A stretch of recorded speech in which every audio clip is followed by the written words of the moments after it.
Nandurbar railway फाटका पलीकडे आधुनिक विद्युत दाहिनी स्मशानभूमी उभारण्याची मागणी।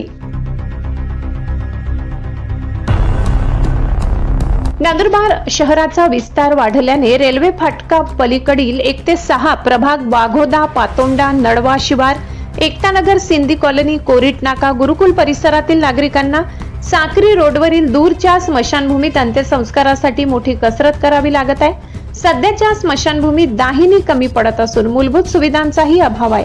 त्यामुळे पर्यावरणाचे रक्षण आणि नागरिकांची गैरसोय टाळण्यासाठी फाटका पलीकडे शासकीय भूखंडावर नवीन आधुनिक विद्युत दाहिनीसह स्मशानभूमी उभारावी अशी मागणी भाजपा कार्यकर्ते गिरीश नाथानी यांनी निवेदनाद्वारे केली आहे।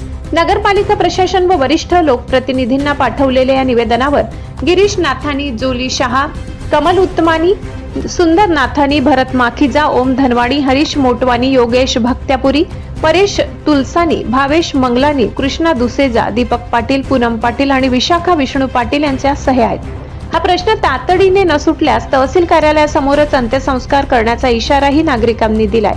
Bureau report, Nandurbar. सहसंपादक अनिल बोराडे। नंदुरबार शहर का विस्तार बढ़ चुका है।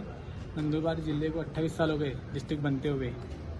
तो हमारी मांग है कि शमशान भूमि रेलवे फाटक के उधर भी होनी चाहिए, क्योंकि नंदुरबार में एक ही है जनपद शहर के इधर, तो आने जाने में दिक्कत होती है लोगों को।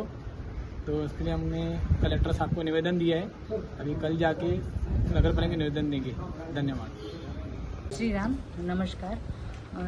આપણે નંદરબારમાં વિસ્તાર વધી ગયો છે, જનસંખ્યા વધી ગઈ છે, તો આપણા પૂરા નંદરબારને એક જ સ્મશાન ભૂમિ આપેલી છે। તો અમે રિક્વેસ્ટ કરીએ છીએ કલેક્ટર ઓફિસમાં અમે લોકો આવ્યા છે નિવેદન આપવા માટે કે બીજી પણ એક સ્મશાન ભૂમિ નિર્માણ થાય કે જે રેલવે ફાટકની પેલી સાઈડ હોય, કારણ કે રેલવે ફાટકની ત્યાંથી આવવા માટે લોકોને બહુ તકલીફ પડી રહી છે અને ઘણી બધી તકલીફ છે અને એવી અમે ઈચ્છા રાખીએ છીએ કે હવે નવી જે સ્મશાન ભૂમિ નિર્માણ થાય તે નવી ટેકનોલોજી સાથે નિર્માણ થાય, તેના માટે અમે લોકો કલેક્ટરને નિવેદન આપ્યું છે અને નગરપાલિકામાં પણ એક નિવેદન આપ્યું છે અમે।